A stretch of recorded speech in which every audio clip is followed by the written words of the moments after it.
တတိပဋ္ဌာန်၄ပါးတရားဟာဟောပြောကြတဲ့ပုဂ္ဂိုလ်အလွန်များပြားပါတယ်လက်ရှိအချိန်မှာလည်းအများပြားကျင့်ကြံအားထုတ်နေကြတယ်လို့ထင်ပါတယ်နမိတ်အကြီးဆုံးဝိပဿနာတရားလို့လည်းထင်ပါတယ်တဲ့ဒါပေမဲ့ကျွန်တော်မေးလိုတာကရုပ်ဉာဏ်ဓမ္မတွေကိုဉာဏ်နဲ့ချစ်ချင်းမြင့်မြင့်မသိသေးပဲအဲ့ဒီတတိပဋ္ဌာန်တရား၄ပါးကိုဓာတ်ရိုက်အားထုတ်လို့ရနိုင်ပါသလားဉာဏ်စဉ်၁၀ပါးရှုထောင့်ကကြည့်ရင်တတိပဋ္ဌာန်တရားကိုဘယ်ဉာဏ်စဉ်အစစ်မှာစတင်ရှုမှတ်ရပါသလဲဆရာတရက်ထဲမိကိုနှစ်ခုသုံးခုမေးမိလို့အားနာပါတယ်ဆရာတဲ့အလှည့်တင်မှာဖြေကြားပေးပါဆိုပြီးမေးမြန်းထားတာပဲဖြစ်ပါတယ်ရှင်ဘုရားဘာသာဆိုရင်မျက်လုံး၅လုံးရှိတယ်ဒါလေးအခြေခံလေးပြောမယ်နော်ပရမကနံပါတ်1ကကံအမြင်လို့ခေါ်တယ်ကာမတက္ကရသမာဓိဋ္ဌိမျက်လုံးပေါ့နော်ဒုတိယကလောကအမြင်လို့ခေါ်တယ်နာမရူပပရိစ္ဆေဒသမာဓိဋ္ဌိမျက်လုံးပေါ့လောကအမြင်ဆိုလောကကိုတကယ်ကြည့်လိုက်ရင်မသိတတ်တဲ့ယုတ်တရားနဲ့သိတတ်တဲ့နံတရားဒါပဲရှိတယ်လေနော်နံရုပ်ကိုပိုင်းခြားပွဲတာပေါ့နော်အဲ့ဒါကိုနာမရူပပရိစ္ဆေဒသမာဓိဋ္ဌိမျက်လုံးတတိယအမြင်ကတော့ကြောင်းကျိုးကွင်းဆက်အမြင်လို့ခေါ်တယ်တတိယမျက်လုံးကပစ္စယပရိက္ခသမာဓိဋ္ဌိမျက်လုံးလို့ခေါ်တယ်ကြောင်းကျိုးကွင်းဆက်ဆိုခုနနံရုပ်နှစ်ပါးပဲသိပြီလို့ဆိုရင်အဲ့ဒီနံတရားယုတ်တရားတွေကဘာကြောင့်ဖြစ်ပေါ်လာတယ်လဲဆိုတော့အကြောင်းသိသိတာပေါ့နော်သူကသူဖြစ်ရှင်တာဖြစ်နေတာမဟုတ်ဘူးတိုက်ဆိုင်မှုနဲ့မဟုတ်ဘူးသာဝရကဖန်ဆင်းထားလို့မဟုတ်ဘူးပေါ့နော်ဒီလိုအချက်တွေကိုတန်တရားတွေကိုဖယ်ရှားပြစ်တာပေါ့အဲ့ဒါကိုပစ္စယပရိက္ခသမာဓိဋ္ဌိမျက်လုံးလို့ခေါ်တယ်အဲ့ဒီတတိယပြီးသွားပြီးစရုဒ္ဓကသူကဖြစ်ပြက်အမြင်လို့ခေါ်တယ်နော်ဝိပဿနာဉာဏတဒနာသမာဓိဋ္ဌိမျက်လုံးပေါ့ပါဠိလိုပြောရင်နော်နောက်ဆုံးတစ်ခုကတော့သူက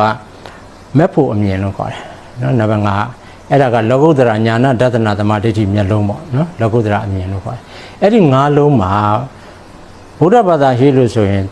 ်တတိယမျက်လုံးထိရရှိကိုရှိရတယ်ကံအမြင်ရယ်လောကအမြင်ရယ်နောက်ပြီးတော့ကြောင်းကျိုးကွင်းဆက်အမြင်ရယ်နော်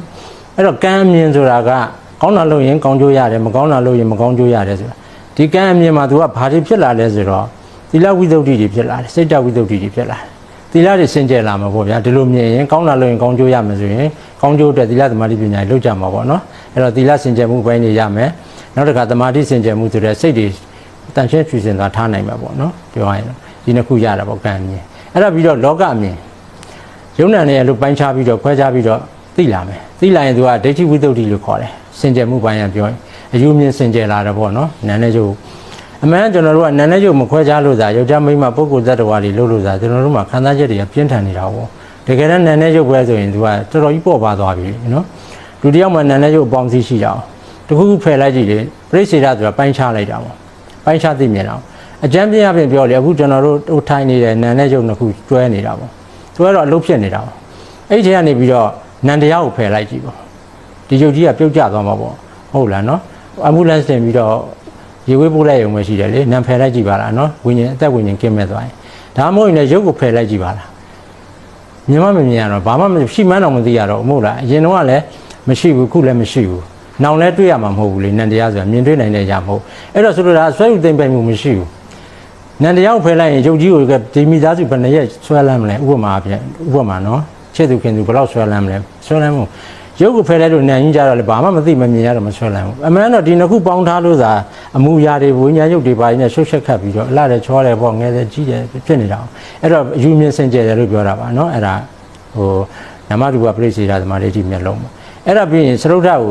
တတိယအလုံးကိုတက်တဲ့ခါကျတော့ကြောင်းကျိုးကွင်းဆက်အမြင်အဲ့ဒီနာယုတ်တရားတွေကသူအကြောင်းကျိုးနဲ့ကွင်းဆက်တွေနဲ့ဖြစ်နေကြတယ်လို့ဆိုတော့ခုနဟိုပရိစ္ဆေသမုပ္ပါပေါ့တန်တရားယူကိုမြင်သွားတာပေါ့အဲ့လိုအထိမြင်သွားတယ်ဆိုရင်ကင်္ခဝိတရဏဝိသုဒ္ဓိလို့ခေါ်တယ်စာပေနဲ့ဆိုရင်အယူဟွာပေါ့ယုံမတန်တရားတွေစင်ကြယ်သွားတယ်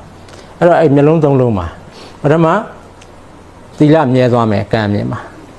ပြီးတော့တမာတိဆွဲသွားမယ်ပြီးရင်နာမရူပမှာနာယုတ်ကွဲသွားမယ်ပြီးရင်သရုဒ္ဓဟွာဖြစ်တဲ့အကြောင်းကျိုးသိသွားရင်အကြောင်းကျိုးတွဲမိသွားမယ်အဲ့တော့သီလလည်းမြဲပြီးတမာတိလည်းဆွဲပြီးနာယုတ်လည်းကွဲပြီးအကြောင်းကျိုးလဲတွဲပြီးလို့ဆိုရင်ဒီပုဂ္ဂိုလ်ဒီတတိယမျက်လုံးထိရသွားတဲ့ပုဂ္ဂိုလ်ဒီ ready position ပဲသူဟိုပါပေါ့ insight meditation အတွက်နော်တရားထိုင်ဖို့အတွက်ဝိပဿနာလုပ်ဖို့အတွက် ready position ပဲနှမဝင်သူ့မှာအသိတွေရှုပ်ရှက်ခတ်နေတယ်နော်ဟိုဟာညှိနေတာပေါ့နော်အရှုပ်ထွေးတွေဖြစ်နေတယ်အဲ့လိုအခြေအနေကိုပုထုဇဉ်ဘက်ကကြည့်ရင်ကလျာဏပုထုဇဉ်ခေါ်တယ်အမှန်တန်ကောင်းတဲ့ပုထုဇဉ်ပေါ့ဘာလို့လဲဆိုတော့ကန့်ဝင်သွားပြီလေဝိပဿနာ ready position ဖြစ်သွားပြီအရိယာဘက်ကကြည့်ရင်တော့သူကမက်ဖို့မရသေးဘူးဟုတ်လားဘာကိစ္စမှတော့မပယ်ရသေးဘူးဒါပေမဲ့အယူမြင်စင်ကြယ်သွားပြီဖြစ်တဲ့သူဟာဒီသုလသောရဗံလို့ခေါ်တယ်ဟိုမဟာသောရဗံတော့မဟုတ်ဘူးနော်မက်တွေပိုက်ဖို့ရတာတော့မဟုတ်သေးဘူးဒါပေမဲ့ဟိုပြောရရင်တော့ဥပဇင်းတော့မဖြစ်သေးဘူးပေါ့နော်တိမ်ဝင်50ဖြစ်နေတဲ့ကိုရင်ကြီးအဆင့်တော့ရှိနေပြီပေါ့ အဲ့ဒါကိုဝိသုဒ္ဓိမေမဟာဒီဃာကြီးကဘာပြောတယ်လဲလို့ဆိုတော့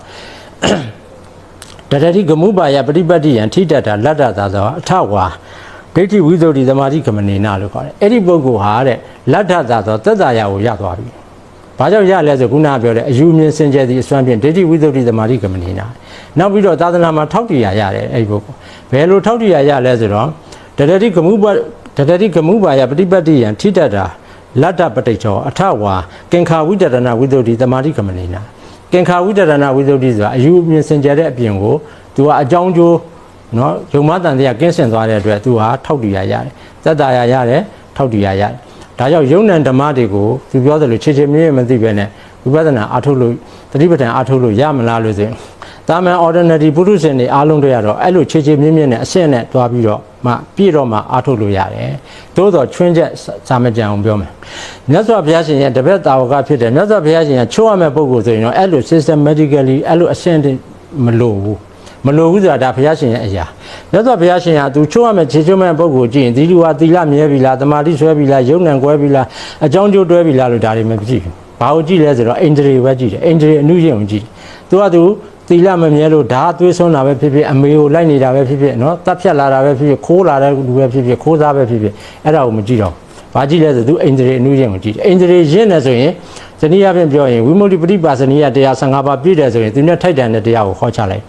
နှစ်မျိုးစလုံးသိထားမြတ်စွာဘုရားရှင်ခြေချိုးရမယ့်ပုံကိုဆိုရင်တော့ခုနဟာတွေမလိုဘူးနော်မထိုက်တန်ရင်လည်းဒါနနဲ့ထိုက်တန်တဲ့ဟာကိုဒါနပဲဟောလိုက်တာပေါ့ဗျာဒါဘုရားရှင်ကအမြဲတမ်းကျွမ်းကျင်တဲ့ပုဂ္ဂိုလ်ကျန်တဲ့ဘုရားရှင်မှာအပတာဝကတွေပါဆိုရင်တော့မှရှင်သာရိပုတ္တရာအစပါညာဆိုရင်တော့အဲ့လိုအိန္ဒိယအနုရင်တွေကိုဇယိုက်တွေကိုသေချာမသိနိုင်ရှင်သာရိပုတ္တရာဒီပြင်ကမ္မထံပိမှားတာလေးရှိတယ်အဲ့တော့ကျွန်တော်တို့လောက်ရမှာကအခုဘုရားရှင်လွန်တော်မူသွားပြီဖြစ်တယ်ဘုရားရှင်နဲ့ထိတ်ထိတ်တွေ့ရတဲ့ခေတ်ကာလလည်းမဟုတ်ဘူးဒါကြောင့်ခုနပြောတဲ့၄ခုပေါ့ယုံ nant ပိုင်းခြားကွဲခြားသိရမယ်အကြောင်းကျိုးသိသိမိတဲ့အထီကိုတော့သိမှာပဲသတိပဋ္ဌာန်ဆိုတာအားထုတ်လို့သိတယ်လို့ဒါပထမဟာပေါ့နော်ဟိုမေးခွန်းပေါ့နောက်ဒုတိယအပိုင်းမှာသူမေးထားတာလေးရှိတယ်ဗါလဲဉာဏ်10ပါးနော်သတိပဋ္ဌာန်ကိုအားထုတ်ဉာဏ်10ပါးမှာဘယ်ကနေစဘယ်နေရာမှာသတိပဋ္ဌာန်ကိုအားထုတ်ရမလဲလို့မေးထားတယ်အဲ့ဒါတည်းလို့ရှိတယ်သတိပဋ္ဌာန်ကိုလေ့လာကြည့်လိုက်ကာယဝေဒနာစိတ်ဓာတ်ဓမ္မ၄ခုရှိတယ်သတိပဋ္ဌာန်၄ပါးအထင်ရှားဆုံးကကာယပေါ့ဗျာထိတ်ဆုံးမှာတွေ့နေတာအဲ့ဒါလေးကိုတစ်ချက်ကြည့်လိုက်ကြည့်ရဆိုတာသတိပဋ္ဌာန်နဲ့ပတ်သက်ရင်ကျွန်တော်ဒီမှာနည်းနည်းလေးတို့ပေးလိုက်မယ်နော်ဘာလဲလို့ဆိုတော့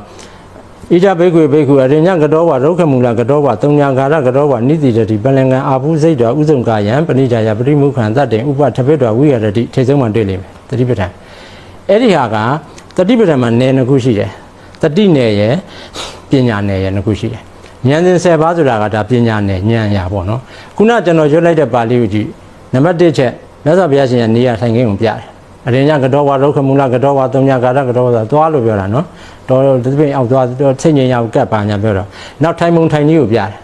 ပလင်္ကံအာဖုစိတ်တော်ဥစုံကာယံပဏိဒါယဆိုတာထိုင်မုံထိုင်နည်းနေရာဒေသကိုပြတယ်ထိုင်မုံထိုင်နည်းကိုကြားတယ်ပရိမုခံတတ်တယ်ဥပထပိတော်ဝိရတတိဆိုတာအာယုန်နဲ့စိတ်နှလုံးသွင်းပုံကိုပြတယ်ဒါလေးပဲရှိသေးတယ်တတိနယ်ထဲမှာရှိပြီးရင်ဆက်လာတယ်သောသတောဝအတ္တတတိသတောဝပတ္တတတိ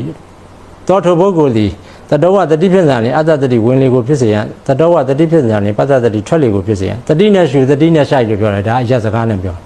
အဲ့ဒါလည်းတတိနယ်ပဲရှိသေးတယ်ပညာနယ်မပါသေးဘူးနော်ဘယ်လိုသိပါဘယ်ဝါသိပါတစ်ခုမှမပါသေးဘူးဘာလို့ဆင်ခြင်မှမပါသေးဘူးယောဂီတဲ့တတိနဲ့ရှုတတိနဲ့ရှိုက်တာပဲနောက်တစ်ခုထပ်တက်တယ်ဒီကံဝါအတ္တတံတော့ဒီကံအတ္တတာမိတိပဇာနာတိဒီကံဝါပတ္တတံတော့ဒီကံပတ္တတာမိတိပဇာနာဒီကံဝါရှေးစွာမူလဲအတ္တတံတော့ဝင်သက်ကိုရှုသိင်းခဲ့သည်ရှိတော့ဒီကံရှေးစွာအတ္တတာမိတိဝင်သက်ကိုရှုသိင်း၍အဟံငါသည်ဣတိဤတို့ပဇာနာတိသိအဟုတ်သည်ပေါ့ရှေးရှေးရှုရင်ရှေးရှေးရှုတယ်လို့သိပေါ့ဗျာအရက်စကားတိုးတိုးရှုရင်တိုးတိုးရှုတယ်ပေါ့နော်ထပ်တယ်လဲထုံနည်းတူတာပေါ့အဲ့ဒီမှာလည်းပဲဗာလဲဆိုရင်တတိနယ်ပဲရှိသေးတယ်တတိနဲ့ရှူအားနေပြီးတော့မှတ်စရာလေးပေါ့နော်အတူရှည်လေးပါလာတာပေါ့အကျယ်တော့မပြောတော့ဘူးနော်သူဟိုမေကုန်းကအတူချုပ်ဖြစ်